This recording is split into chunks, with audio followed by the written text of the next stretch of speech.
When I told Dan about this upcoming conference back in April, his first reaction was to ask why he hadn't been invited. I told him I thought it was primarily a European event. Is Keith Frankish going to be there to speak for illusionism, he asked me. I told him, yes. Then I'll be there in spirit, he said. And of course, in fact, he also had a binocular vision of illusionism with Francois' presentation yesterday. Dan certainly wouldn't have trusted me to represent him on that topic, which was probably wise, as you'll see when I give my talk tomorrow. But today I want to pay homage to Dan on a different level. Last month, Stephen Harnad asked me to give a memorial lecture for Dan at a summer school about AI, where Dan himself should have been speaking. And I'm going to give the introduction which I gave to that meeting, not the full talk. I started there with the memorial stone to Sir Christopher Wren, which you're seeing there in St. Paul's Cathedral. Si monumentum requiris circumspici. If you want a monument, look around you. Wren, with his architecture, had transformed the landscape of London in the 18th century. Dan Dennett, with his writings over the last 60 years, transformed the landscape of cognitive science. Everywhere we look, we find monuments to his radical vision. The nature of the self, natural selection, intentionality, the meaning of meaning. As was said of the physicist Ernest Rutherford, his mind was like the bow of a battleship. There was so much weight behind it. Dan and I were close friends for 40 years. I visited him at his home in Cape Elizabeth 2 weeks before he died in April. He was on great form, pleased with himself, as he often was, talking about the conference at the Santa Fe Institute, where a group of physicists had caught up with his paper about real patterns. However, all wasn't well.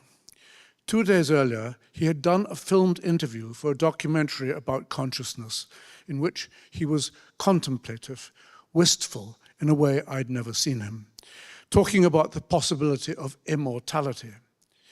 Here's a clip that the filmmaker Van Ryko has kindly let me show. We can live on in the memory of our loved ones. And they can hear our voices and remember us, and we can posthumously give them advice, remind them of things that are important, and they'd be grateful for this. It's almost as if Dan knew what was coming. Soon after I got home to Cambridge, I received an alarming message. A bit of a setback. After you left, I came down with a raging cold. This morning early, I woke up and tried to get to the bathroom. I slid slowly off the bed and landed gently on the floor and couldn't get up. I went in the ambulance to the emergency room just to see if something serious was wrong. No, not COVID, not the flu, and no worrying developments in the lungs or heart. I'm hoping this won't interfere with our celebration of the eclipse on Monday. Love, Dan. But it did interfere. Next day, Dan was admitted to hospital with pneumonia and put on a respirator. Instead of going to northern Maine as planned, his wife, Susan, children and grandchildren had a partial eclipse party at home in their yard. Dan died a few days later. When I first met Dan in 1985, a new world opened up for me. Until that point, I can't say I had before ever had anyone who I looked up to as an intellectual hero. But here, unexpectedly, was someone in a different class. It wasn't just that Dan was cleverer than me. He was better at almost everything. He could play the piano better. He could sail a boat better. He could read Latin better. He could make cider better, play Scrabble better. True, it wasn't all one way. I knew more about the brain and animal behavior than he did. I knew more about sex and about politics. But Dan was keen to catch up. We soon became fast friends, co-adventurers, best mates. Here we are in East Germany back in 1988. Here a bit later, here's Dan doubling as a scarecrow on his farm in Maine. When my wife and I moved to a house outside New York 30 years ago, Dan and Susan came down from Boston to help us move in. We needed to replace the kitchen stove. Dan took over and Susan recorded it on film. Here's Dan the carpenter, as I don't suppose many of you have ever seen him. Now we gotta get the chainsaw.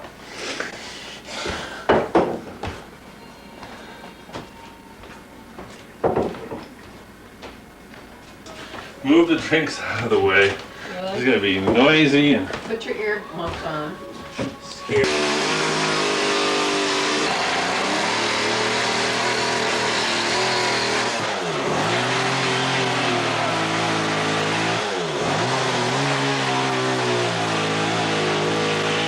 See what we've done? Well, we cut this huge piece out with the chainsaw, which is the only way we could get in close enough to the edges. No other power saw could get that. And Nick was gonna do it all with this little saw. But we thought that probably we should do it now with this chain. And damn it. Done it. 9/18/95. That's great. Do you have it, Susan? Yeah. Well, actually, some of you may have seen this side of Dan. He did like to sign off on his achievements. Whether it was cracking a philosophical problem or sweeping a chimney, when he was pleased with what he'd done, he'd let you know. Dan Dennett done it. Job done, let's move on. One of Dan's few blind spots as a philosopher was his inability to see that when he had solved a problem to his own satisfaction and announced his solution, this wouldn't necessarily bring things to a close. Many's the time I've had to remind him that being right about something is only half the battle. And the show's not over till the fat lady stops singing. And in philosophy, as in life, there are some fat ladies who just don't know when to stop. Jerry Fodor, Stephen Jay Gould, Ned Block, Galen Strawson. Till the end of Dan's life, he could hardly believe there were still people out there so stupid as to disagree with him. Dan did have a wonderfully uncynical belief that eventually the truth will out. He was completely confident of that sort of immortality for his philosophical discoveries, and he took comfort in knowing he'd continue to be there for people after his death, still able to explain and to give an opinion. I was in Nepal last month for a conference about animal consciousness. Among our company were several Buddhist monks. Inevitably, our conversation turned up to reincarnation, to the possibility that the soul, the spiritual essence of a living being begins a new life in a different physical body after death, after biological death. Well, what does this spiritual essence amount to? How can you test whether one person is the reincarnation of another? What the monks search for is evidence of uncanny similarities between the deceased person and the living, in personality, style of thinking, special interests, background knowledge, and so on. Dan, in his own writings about selfhood, suggested the self can be considered to be the center of narrative gravity of an individual's personal history. But for the monks, it's more particular. If you'll forgive the analogy, it's as if what they're looking for is a statistical clone, a large language model of the deceased person's mind. Many of you here today will know of Eric Schwitzgebel's and Anna Strasser's attempt to create an LLM of a philosopher. Digidan, an LLM that speaks and thinks like the real Dennett. And here I quote from the summary. Can large language models produce expert quality philosophical texts? To investigate this, we fine-tuned GPT-3 with the works of philosopher Dan Dennett. To evaluate the model, we asked the real Dennett 10 philosophical questions, and then posed the same questions to the language model. Experts on Dennett's work succeeded at distinguishing the Dennett-generated and machine-generated answers above chance, but substantially short of our expectations. Philosophy blog readers performed similarly to the experts, while ordinary research participants were near chance, distinguishing GPT-3's responses from those of an actual human philosopher. And I confess I was one of the experts who failed 5 times out of 10 to guess which answers were those of the real Dan. So would Dan actually have wanted to be reincarnated as Digi-Dan? He wanted immortality. Where am I? He asked in a famous paper. Well, would it have been good enough for him that he would now have been here in the statistical weightings of this LLM? I rather doubt it. Maybe Dan would have been gratified to find himself still thinking. He liked thinking, as we see from the title of his book, and even asking new questions, perhaps after he died. But what he wouldn't have found so congenial would have been to find he'd become disembodied. The problem is that disembodied LLMs don't experience sensory qualia.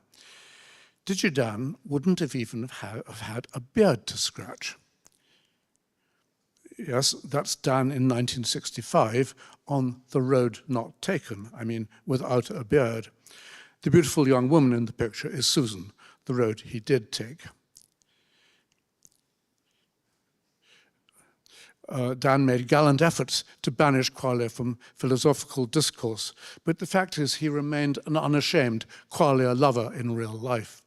If he did indeed expect to live on in his works and in the memory of his friends, we can be sure that, like Woody Allen, he'd have preferred to live on in his apartment, or on his boat, or on his farm, or holding hands with Susan. Dan's title for the talk he was meant to be giving at Harnett Summer School was, "Will AI achieve consciousness? Wrong question." Since I had been asked to replace him in that talk, I had to try to work out what he would have considered to be the right question. And since I couldn't ask Dan, you might think the next best would have been to ask Digi-Dan. Unfortunately, Anna Strasser deliberately destroyed Digi-Dan after her study was completed, just in case it got into the wrong hands. Here's what I guess Digi-Dan would have said about the question. The right questions are, will we in due course have reason to believe that AIs are conscious? Will AIs have reason to believe that humans are conscious? Will AIs have reason to believe that they themselves are conscious? Well, let's suppose the answer to all 3 of these questions eventually turns out to be yes. Then I expect Digi-Dan and the real Dan would say, okay, that's all there is to it. If the behavioral evidence stacks up, AIs are conscious, and so am I, and so are you. Or at any rate, we're conscious for all practical purposes. But myself, I'm not so sure about this, that it's okay to define consciousness not in terms of what it is in itself, but by the beliefs it gives rise to. I'm more of a stubborn realist about consciousness, as you may have noticed from my remarks yesterday. For me, consciousness exists as a first-person way of being. A way of being that causes us to hold certain beliefs and to behave in certain ways, but isn't reducible to those beliefs. You and I are living examples of this way of being. We know the effects it has on us. We know what it's like. Well, will AIs ever become conscious in the way we are? I'm happy to call that the right question, but I'm not here to give that lecture, the lecture which Dan would have given, or to give my own lecture. I'll do that tomorrow morning. But we are in great luck to have Keith Frankish to talk about Dan's approach to the right questions to talk about consciousness. I'm very much looking forward to hearing what Keith, Dan's other best friend, I may say, wants to say about him. So thank you.